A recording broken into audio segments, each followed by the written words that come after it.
Good morning, students. We know that it was Werner who was the first person to prepare coordination compounds.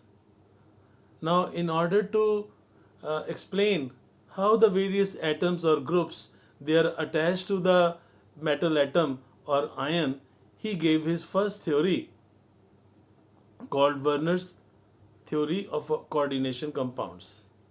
So, in order to explain how the various atoms or groups are bonded to the central metal atom. So, today we will study Werner's theory. Now, we will discuss the various postulates of Werner's theory. According to Werner, in a coordination complex, a metal atom exercises two types of valencies: primary valency and secondary valency. The next point is primary valency is satisfied with the negatively charged ions.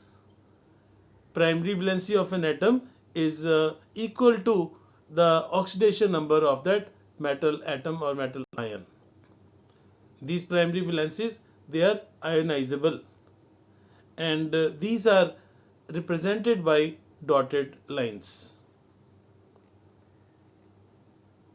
Now, the next point is the secondary valencies are satisfied with the neutral molecules or negatively charged ions.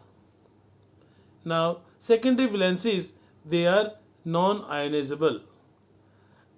Then the atoms or groups which are attached by secondary valencies it is fixed.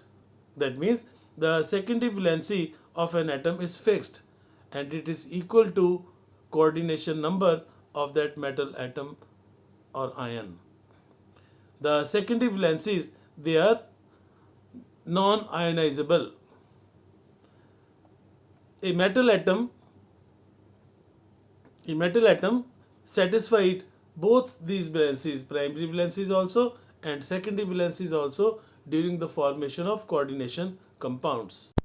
The next point is that the various atoms or groups which are bonded to the metal atom or ion by secondary valencies they are directed in space in fixed directions, and this gives rise to a definite shape or geometry to the coordination complex.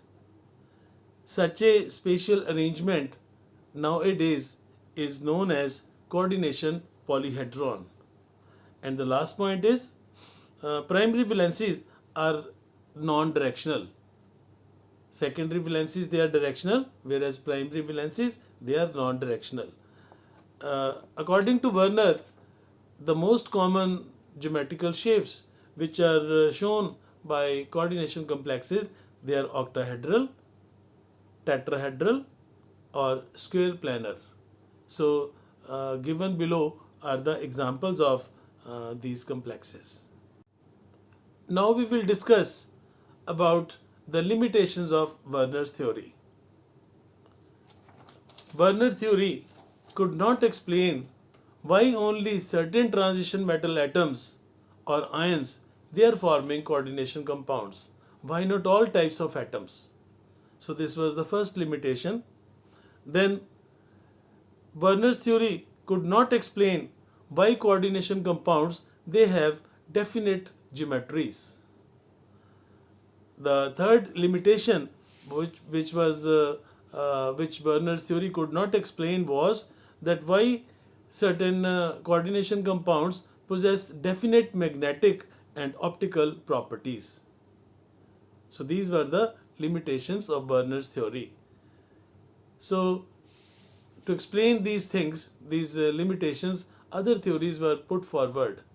So the various theories which have been put forward to explain the bonding in coordination complexes are valence bond theory, crystal field theory, Legend field theory and molecular orbital theory. We have to study only valence bond theory and crystal field theory. The other two theories are not in our syllabus. Thank you.